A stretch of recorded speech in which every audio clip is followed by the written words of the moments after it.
Hi guys, I'm going to show you how to do a banded resistant band, this big loop band, which is resistant bands I recommend all my female clients get for our remote training sessions. They're absolutely amazing to use. So many different ways we can use them. We have so much fun with them. But I'm going to show you how to do a single arm overhead press with a band. So first of all, we're going to grab a band. One foot is going to be in the band. First, I'm going to show you the first version of resistance, the easier version of this, and then I'll show you next how we can switch it up to add a little bit more resistance and challenge to the movement without actually changing the actual band. So from here, one foot is in the band.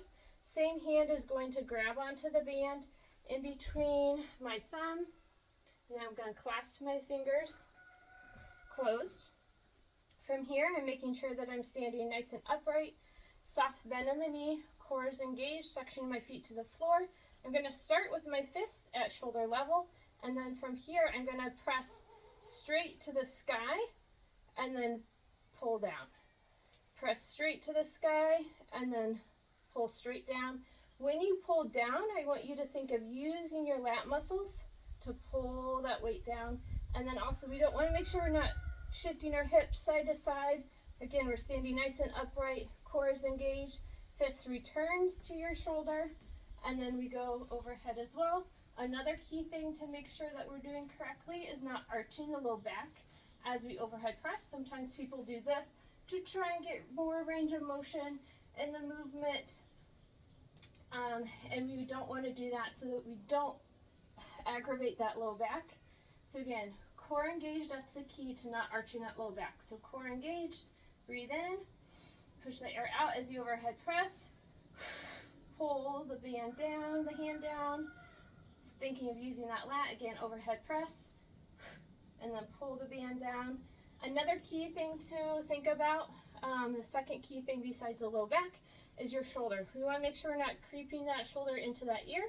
Shoulder stays down and back into a nice solid position, and then from there, I'm pressing to the sky. So I don't want to think of reaching higher, trying to actually get that shoulder up to try and get better range of motion. We want that shoulder to feel nice and stable, because if you think you're reaching to put something up overhead on the shelf, you don't want to reach, and then this arm just feels so wobbly and not secure. So that's the second thing to think about with these overhead presses.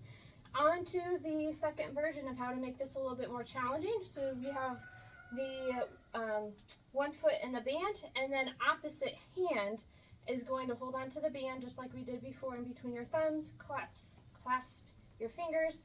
Again, here I'm going to suction my feet to the floor. That engages my core.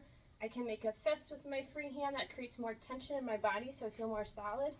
Start with your fist at your shoulder, and then from here, overhead press, and then pull the band down, fist return to that shoulder. Again, core engaged.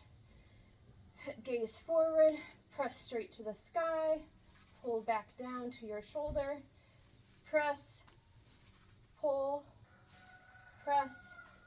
and then let's remember our breathing. That's so important. So breathe in, push the air out, core gets tight, and down, breathe in, and fist returns back to your shoulder. And that's how you do an overhead press with a resistant band.